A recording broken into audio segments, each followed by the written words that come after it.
It's all the rage to talk about the first 100 days of the Trump administration. I want to talk about how do we get to the end of days. I don't mean biblical. I mean Donald Trump. How fast can we do it? And how do we support the rule of law and be the foot soldiers for our Constitution in the meantime? We break it all down for you on our Legal AF podcast that we do on the Midas Touch Network. And here is a clip. It's all the rage to talk about the first 100 days. Democrats want to do it because we're watching before our very eyes the most failed modern president in history. Every way you can measure it. From polls to economics to domestic policy to the dollar drop to the amount of executive orders being issued and the amount of executive orders being rejected by courts. By every measure, without a silver lining, an unmitigated disaster is the Trump administration. It's all the rage to talk about the first 100 days. So the Democrats want to do that. We did it here on the Midas Touch Network.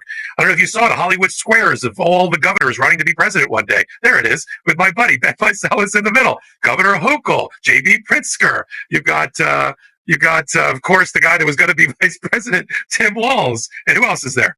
And Governor Headley, right? Got all of them. They're all going to be, they all want to run one day for 2028, kind of take on Gavin Newsom. It's all the rage to talk about the first 100 days. Donald Trump finally woke up Rip Van Trump and told him he better get out of Bedminster. He better get out of playing golf in the sand trap at Mar-a-Lago. He better go meet some real people, start giving some real interviews and print and TV interviews and start reconnecting with the American people and change the narrative. Well, how's that going for him?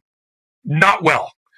Once they sent Donald Trump out on the road, pushed out there obviously by Stephen Miller and his other handlers, they said, all right, here we go. You're gonna go give a series of interviews. We'll start with Time Magazine, we'll end with The Atlantic, and then we'll put you on ABC News. How's that sound? He's, oh, sounds great. Let's do it. How's that going? Not great. Every soundbite out of the interview shows a totally disconnected, unhinged, and gassed, out of gas Donald Trump. When he doesn't like what's being asked, he either doesn't answer it or he attacks the reporter, claims that he's in charge of the entire world, says that the lawyers are leading him down the primrose path of destruction with the United States Supreme Court, that he would have asked for the return of Abrego Garcia, who's been kidnapped and is a gulag in El Salvador, but nobody ever thought to ask him that, except you, Mr. Reporter. And when they asked him during the interview with the Time Magazine, last time we talked to you, Mr. President, you said that you would abide by the rulings of the Supreme Court about the Constitution. I said, what? What was that? The thing you were sworn to uphold and defend. It's all the rage to talk about the 100 days. I've got new contributors on Legal AF, the YouTube channel. Sean Wilentz, historian, Sidney Blumenthal, and we're coming out with a new video about the first 100 days. Hitler versus Trump. You ever think about that comment? In fact, they were even using those words in the same sentence, right? It's all the rage to talk about the first 100 days, right? We've got legal scholars and legal commentators getting together. Katie Fang, who's new with us on the Midas Touch Network, old friend of mine, going to all sorts of conferences and reporting about it. And well, one thing we've learned on Legal AF on the Midas Touch Network, there's talk and then there's action. There's talk and then there's action. And I want to talk about on Legal AF things that we can do together in this fellowship, right? Not just to critique and commentate and navigate about the 100 days, but to do something about it. The numbers are in, right? They are in cement. Polling numbers so catastrophic that it even rocked this hermetically sealed administration. I mean, you can't discount 39 to 42% is your highest level of approval, not just the New York Times, not just the Washington Post, but in Fox News. Okay, the major indicator for success during the midterms is right direction, wrong direction for the country. And overwhelmingly, the country believes, including Republicans and independents who have shed the Trump administration, 70% of independents have head for the exit for Trump. They overwhelmingly believe we're heading in the wrong, direction. All the rage to talk about the first 100 days, because there is it is a track record that indicates how the rest of the administration is going to go. Have a president, I'm sure you're going to ask me this, have some president ever turned around and done better and substantially better in the polls and with the American public after such a disastrous first 100 days? Well, it's hard to answer that question because there's been no modern day president who's ever had a worse 100 days. Let me put it in perspective for a minute. Joe Biden, at the same point in time, 52%. Barack Obama, 62%. G.W. Bush, higher than that. And this guy's at 39 to 42%. Think about that. That means he's lost a considerable amount of Republicans in MAGA because of his abuse of the rule of law, because of his economic policies and disaster, because of their impact on the American voter and their kitchen table, wallet, and purse issues. It's the economy, stupid. Not chasing immigrants through courthouses and churches and picking them up at funerals. It's not that. It's not unleashing law enforcement. The new proclamation just comes out the other day. Donald Trump, he's heard the voices. I've heard you, and I'm gonna make a change. That's why I can't answer the question. Has anybody ever turned it around? Because nobody's ever been this bad. Donald Trump's talking points from his analysis of his own 100 days is we need unleashed law enforcement, right, to be more aggressive on the American people. While I'm at it, let me consider martial law and unleashing the military on the American people to enforce my policies. What does that sound like? That sounds like suspension of the Constitution. That sounds like martial law. That sounds like fascism burst out into the open.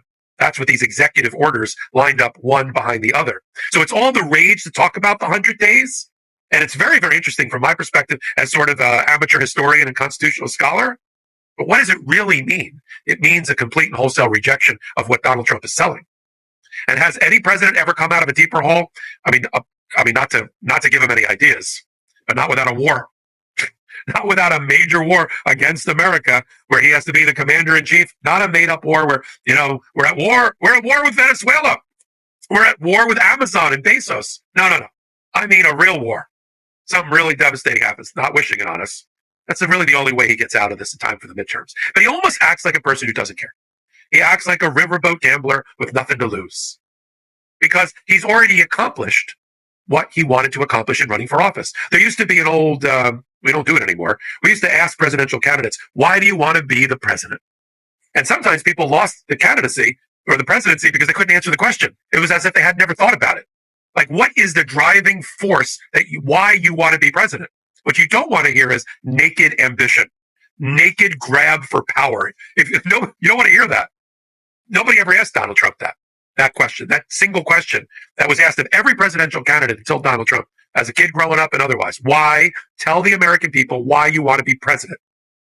Because we know the answer. The answer was to avoid criminal convictions, to avoid jail time, because it scared the crap out of him that he was going to be prosecuted and convicted multiply, having already been impeached multiply, having been indicted multiply, having been convicted already. That and his financial fortunes, to improve his financial fortunes, having lost so much money in the terms of judgments and other things. You see in that answer, there's no mention of the American people. There's no mention of making our lives better, because that was not the reason he ran. He ran in order to avoid a jail cell. And that's why we're seeing the warped policies that are also disconnected from the American people, because he didn't run to help the American people. And now and what we're watching, unfortunately, is Donald Trump paying off his debts. The debt to the Heritage Foundation, the debt to the Project 2025 group, the debt to big oil, the debt to, all of the crazy right-wing people that supported him, the debt to the oligarchs, to the tech bros.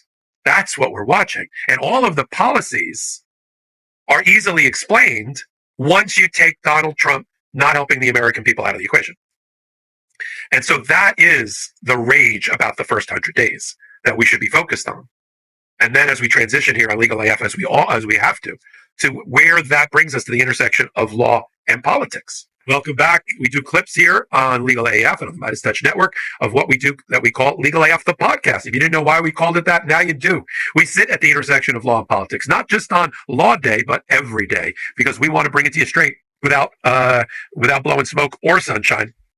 We bring a commentary like no other, and we're glad you're here, particularly on Legal AF and the Midas Touch Network. On Legal AF, the YouTube channel, of course, some great new contributors. We just added Sidney Blumenthal and Sean Wilentz, historians, researchers, scholars, writers, authors, presidential advisors. They come together to put everything in historical context with the court of history.